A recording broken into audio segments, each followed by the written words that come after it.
ओ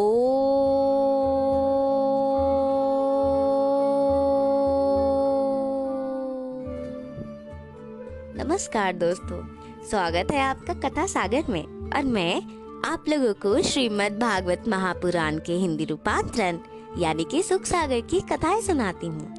आज मैं आप लोगों को सुनाने जा रही हूँ चतुर्थ स्कंद का 24वां अध्याय। इस अध्याय में प्रचेतस परिचय तथा रुद्र गीता वर्णन दिया गया है। पहले के अध्याय यानी कि 23वें अध्याय में हमने ये जाना कि कैसे राजा पृथु अपनी स्त्री के साथ बैकुंठ का गमन करते हैं। इस अध्याय में हम एक नई कथा की ओर बढ़ रहे हैं और नई कथा को जानेंगे। कथा शुरू करने से पहले भगवान के चरणों में सिर झुकाकर, उनसे आशीर्वाद लेकर, उनमें अपने मन और ध्यान को लगाकर एक बार प्यार से बोले, ओम नमो भगवते वासुदेवाय नमः। अब कथा कुछ इस प्रकार सुने। मैत्रेयी जी बोले, हे विदुर जी, महाराज पृथु के पश्चात उनके पुत्र विजिताश्व राजाधिराज हुए और उन्होंने अपने सब 6 भाइयों को भिन्न भिन्न दिशाओं का राज्य दिया। राजा विजिताश्व को इंद्र ने अंतर्ध्यान होने की शक्ति भी दी थी, जिससे इनका दूसरा नाम अंतर्धान भी था। समय पाकर इन्होंने शिखंडिनी नामक स्त्री से 3 प्रशंसनीय पुत्र उत्पन्न किए, जिनका नाम क्रमशः पावक, पवमान और सुचि हुआ। दूसरी नवस्वती नामक स्त्री से हविर्धान नामक एक और पुत्र उत्पन्न किया, जो बड़ा ही साधु प्रकृति का था। इसके बाद अंतर्धान के पुत्र हविर्धान ने अपनी स्त्री से क्रमशः बहर्षिद, गय, शुक्ल, कृष्ण, सत्य और जितव्रत ये 6 पुत्र उत्पन्न किए, जिनमें श्रेष्ठ पुत्र बहर्षिद बड़े ही कर्मकांडी और योगी थे। यह यज्ञ पर यज्ञ करते हुए बारंबार देवताओं का पूजन करते और सदैव सर्व स्थानों में जब देखा वे पूर्व दिशा को अग्रभाग करके कुशादि बिछाते ही रहते थे, जिनके कुशों से सारी पृथ्वी ढक गई। वे अपना विवाह भी नहीं करना चाहते थे, परंतु ब्रह्मा जी के कहने पर उन्होंने समुद्र की कन्या शतद्रुति से अपना विवाह किया। इससे महाराज बहर्षिद ने 10 पुत्र उत्पन्न किए और उन सभी पुत्रों के नाम कुछ इस प्रकार हुए। उन सभी का नाम प्रचेतस हुआ। इसका एक कारण ये भी है कि इन सब का आचरण एक ही समान था। जब ये सब बड़े हुए तो इनके पिता ने इनसे पुत्र उत्पन्न करने को कहा। इसके लिए वे सब एक साथ ही तप करने चले गए। समुद्र के तट पर इन्होंने 10,000 वर्ष तक घोर तप किया। उनके तप से प्रसन्न होकर शिव जी प्रकट हो उन्हें मार्ग में मिले और उन्होंने प्रचेताओं को उपदेश सहित एक स्तोत्र बतलाए। उस स्तोत्र में भगवान विष्णु की वंदना थी और उस स्तोत्र का नाम योगादेश स्तोत्र है। जो भगवान कृष्ण में मन लगाकर इस स्तोत्र को नियम पूर्वक जपता है, वह शीघ्र ही कल्याण को प्राप्त होता है। इन सारी बातों को सुनने के बाद विदुर जी मैत्रेयी जी से बोलते हैं, प्रचेताओं का शंकर जी के साथ मार्ग में जैसा संग हुआ था, प्रसन्न होकर इन्होंने जो कुछ कहा, हे ब्राह्मण, वह आप मुझसे कहिए। हे विप्र से, इस लोक में मनुष्य का भगवान शंकर के साथ संग होना दुर्लभ है, क्योंकि मुनिजन समस्त संग त्याग कर अपने इष्ट उन शंकर का केवल ध्यान ही करते हैं। आत्मारामी भगवान शंकर ने लोगों की रचना की तथा रक्षा के लिए अपनी घोर शक्ति से युक्त होकर विचरते हैं। विदुर जी ने इतनी सारी बातें मैत्रेयी जी से कहा। तब मैत्रेयी जी ने उनसे कहा, हे विदुर जी, जब पिता के वचन को स्वीकार कर महात्मा प्रचेतस तपस्या करने के विचार से पश्चिम दिशा में चले गए, तो वहां पर उन्होंने समुद्र से कुछ कम विस्तीर्ण एक महान सरोवर देख बड़े प्रसन्न हुए, जिसमें बहुत से मच्छ रहते थे और जो महात्मा पुरुषों के ही मत के समान स्वच्छ था। उनमें रात्रि, दिन और संध्या के समय विकसित होने वाले नीले एवं लाल रंग के कमल, उत्पल, अम्बभोज तथा अनेक नीलोत्पल थे। वह सरोवर हंस, सारस, चक्रवाक तथा जलमुर्गों के शब्द से युक्त था। उसके वृक्षों तथा लताओं में मतवाले भ्रमरों के सुंदर गुंजार लोगों के हृदय को आनंदित कर देते थे तथा कमल के पुष्पों की धूली दिशाओं में फैल रही वायु से उसकी सुंदरता और अधिक हो रही थी। जहाँ मृदंग तथा प्रणव आदि बाजों के पश्चात नाना प्रकार के दिव्य मार्गों से मनोहर गान सुनकर वे राजपुत्र प्रचेता सब विस्मय को प्राप्त हुए। उसी समय उस सरोवर से अपने सेवकों के साथ निकलते हुए भगवान शंकर को उन्होंने देखा, जिनकी देवता तथा सेवक स्तुति कर रहे थे। तब उन तपे हुए सुवर्ण के समान कांति युक्त त्रिनेत्र देवताओं में सर्वश्रेष्ठ नीलकंठ भगवान को प्रसन्न वदन देखकर उन लोगों ने आश्चर्यचकित होकर प्रणाम किया। शरणागत के दुख दूर करने वाले धर्मवत्सल भगवान शंकर प्रसन्न हो गए। उन्होंने धर्मज्ञ तथा सदाचार संपन्न उन प्रसन्न हुए प्रचेताओं से कहा, तुम लोग प्राचीन महर्षि के पुत्र हो। मैं तुम लोगों का भगवद आराधन रूप कर्तव्य जानता हूँ। मैंने तुम लोगों पर कृपा करने के लिए अपना दर्शन दिया है, क्योंकि तुम लोगों ने सूक्ष्म तीनों गुणों से युक्त जीव संज्ञक पुरुष से परे साक्षात भगवान वासुदेव को प्रसन्न किया है, और जो मनुष्य ऐसा करता है वह मेरा प्रिय है। अपने धर्म में स्थित मनुष्य बहुत जन्मों में ब्रह्मा को प्राप्त करता है, और जब उससे अधिक पुण्य करता है तब कहीं जाकर मुझे प्राप्त करता है। परंतु जो भगवान का भक्त है वह इस देह से अंत में प्रपंचों से अतीत विष्णु पद को प्राप्त करता है।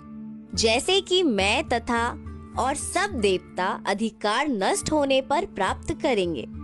तुम लोग भगवान के भक्त हो, अतः जैसे मुझे भगवान प्रिय है वैसे ही तुम भी हो। भगवान के भक्तों के सिवा मुझे कोई प्रिय नहीं है। जो परम मंगल पवित्र समस्त कल्याण को देने वाला और जपने योग्य मंत्र है, वह मंत्र मैं तुम लोगों से कहता हूँ, तुम लोग सुनो और इसका व्यापक प्रचार करो। मैत्रेय जी ने कहा, इस प्रकार दयालु श्री भगवान शंकर हाथ जोड़कर खड़े हुए प्रचेताओं से भगवत संबंधी वचन कहने लगे। फिर श्री शंकर जी ने कहा, हे भगवान, आत्मज्ञानी श्रेष्ठ मनुष्यों से अपने आनंद लाभ के लिए तुम्हें उत्कर्ष प्राप्त हो चुका है, अतः मुझे भी स्वानंद सत्ता प्राप्त हो। तुम अपने आनंद रूप से ही सिद्ध हो। यही कारण है कि तुम परम आनंद स्वरूप से सिद्ध हो। अतः आप सर्व रूप परमात्मा को नमस्कार है। कमलनाथ भगवान को नमस्कार है। पृथ्वी व्याधि पंच महाभूत शब्द आदि तन मात्रा तथा इंद्रियों का नियंत्रण करने वाले भगवान को नमस्कार है तथा निर्विकार शांत स्वयं प्रकाश चित्त के अधिष्ठाता वासुदेव भगवान को नमस्कार है। जो सूक्ष्म अपनी और अपने मुख की अग्नि से संसार को भस्म करने वाले अहंकार के अधिष्ठाता हैं, उन संकर्षण भगवान को नमस्कार है। जो संसार को बोध कराने वाले और बुद्धि के अधिष्ठाता हैं, उन भगवान को नमस्कार है। जो स्वर्ग तथा मोक्ष के वरभूत कर्म के साधन तथा उसका विस्तार करने वाले नित्य पवित्र हिरण्यवीर्य और अग्नि रूप हैं, ऐसे अग्नि रूप भगवान को नमस्कार है। जो पितरों तथा देवताओं के अंत रूप तीनों वेदों के पति हैं, उन भगवान चंद्रमा को नमस्कार है। हे समस्त जीवों को तृप्त करने वाले जल रूप, तुम्हें नमस्कार है। संपूर्ण प्राणियों के शरीर भूत विराट पृथ्वी को नमस्कार है। मनुष्य का पालन करने वाले मनुष्य की मन, इंद्रिय तथा शरीर की शक्ति रूप वायु को नमस्कार है। जो बाहर भीतर किसी प्रकार के भी व्यवहार को सत्यभाषित करने वाले तथा अर्थदायक हैं, ऐसे आपको नमस्कार है। अत्यंत तेज युक्त इस पुण्यमय सर्वलोक को नमस्कार। प्रवृत्त तथा निवृत्त कर्म रूप तुम्हें नमस्कार है। जिन कर्मों से पितृ तथा सर्वलोक मिलता है तथा अधर्म का फल दुख देने वाले मृत्यु रूप तुम्हें नमस्कार है। हे ईश, संपूर्ण कर्म फल देने वाले मनु को नमस्कार है तथा परम धर्म स्वरूप तीक्ष्ण बुद्धि वाले पुराण पुरुष सांख्य योग के ईश्वर भगवान श्री कृष्ण तुमको नमस्कार है। तीनों शक्तियों से युक्त अहंकार रूप भगवान के ऐसे रूप को नमस्कार है। नाना प्रकार की वाणी उत्पन्न करने वाले ज्ञान तथा क्रिया रूप ब्रह्म को नमस्कार है। हे प्रभु, आपके रूप का दर्शन करने के लिए हम लोग अत्यंत उत्कंठित हैं। इसीलिए आप अपने उस सुंदर रूप का दर्शन कराइए जिसका आपके भक्त पूजन करते हैं और जो समस्त विषयों का प्रकाशक है। जो आपका रूप वर्षा काल के स्निग्ध मेघ के समान श्याम है, जो समस्त सुंदरता से युक्त है, जिसमें सुंदर तथा लंबी 4 भुजाएं हैं और उचित अवयवों तथा सुंदर नासिका से शोभित है और दांत, कपोल तथा जो सुंदर मुख से सुशोभित है, कमल पत्र के समान नेत्र, सुंदर भौएं तथा जो अलंकारित है, जो प्रेम पूर्वक हास्य युक्त जैसे नेत्र कटाक्षों से शोभित, बालों से अलंकृत, श्वेत कुंडलों से युक्त मुख से अत्यंत शोभायमान तथा जो कमल के पराग के समान सुंदर वस्त्रों से मनोहर है तथा जो चमकते हुए मुकुट, बाहु भूषणों, हारों, नुपुरों और करधनी से युक्त है, जिनकी शोभा शंख, चक्र, गदा, मालाओं से अत्यंत श्रेष्ठ है, जो सिंह के समान स्कंधों की कांति धारण किए हुए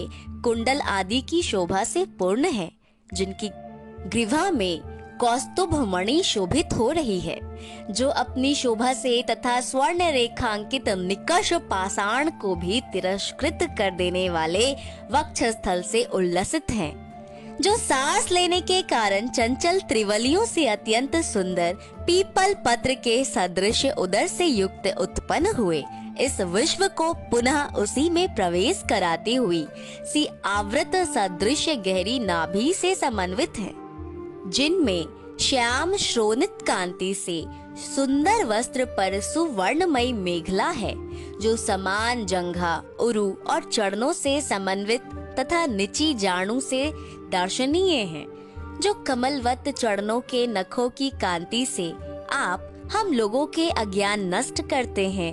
उन्हीं चरणों से आप हमें अपना अभय रूप दिखलाइए।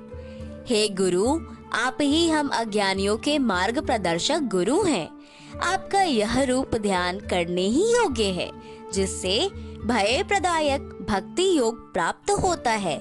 यद्यपि आप सर्वसाधारण मनुष्यों को दुर्लभ हैं, तथापि भक्तिमान पुरुषों को तो आप प्राप्त हो ही जाते हैं। ऐसे जो एकमात्र आत्मज्ञानी हैं, उनकी आप ही गति है। भला ऐसा कौन है जो आपको छोड़ स्वर्ग आदि सुख चाहेगा? ऐसे जनों को, जिन्हें केवल आपके चरणों की ही शरण है, उनसे तो काल भी डरता है। आपके ऐसे भक्तों के क्षण मात्र के साथ को भी जब मैं स्वर्ग के भी समान नहीं समझता और न मोक्ष को ही गिनता हूँ, तब भला मनुष्यों के राज्य आदि सुख को उसके समान कैसे समझूंगा? अतएव मैं आपके भक्तों की ही कृपा चाहता हूँ, क्योंकि जिनका चित्त भक्ति योग से शुद्ध नहीं होता, वे बाल्य विषयों से विक्षिप्त होते हैं। परंतु मुनिजन एकमात्र आपके ही स्वरूप को देखते रहते हैं, और जिस तत्व में यह जगत प्रकाशित होता है और इस जगत में जो प्रकाशित होता है, वही अत्यंत प्रकाश स्वरूप आकाशवत विस्तृत परतत्व ब्रह्म तथा जिससे भेद बुद्धि उत्पन्न होती है, वह आपकी माया है, जो विकार शून्य होकर भी इस संसार को सत्य के समान उत्पन्न करती है। वही जगत का पालन करती है, अंत में संहार करती है। हे भगवान, ऐसे ही मैं भेद शून्य आपको जानता हूँ। पंडित वही जो कर्म योगी हो, लोग श्रद्धा पूर्वक पंच महाभूतों, इंद्रियों तथा अंतःकरण से उपलक्षित अपनी क्रियाकलापों एवं यज्ञादि से अपनी सिद्धि के लिए आपका भली भांति पूजन करते हैं, क्योंकि एक आप ही आदि पुरुष हैं। पहले आपकी माया शक्ति सोई हुई थी, पीछे उसने उठकर सतत्व, रज तथा तमोगुण का विभाग किया, जिससे महतत्व, अहंकार, आकाश, वायु, तेज, जल, देवता, ऋषि और भक्तगण आदि यह सारा संसार उत्पन्न हुआ। आपने ही अपनी शक्ति से विरचित 4 प्रकार के पुड़ों में अपने ही अंश से प्रवेश किया।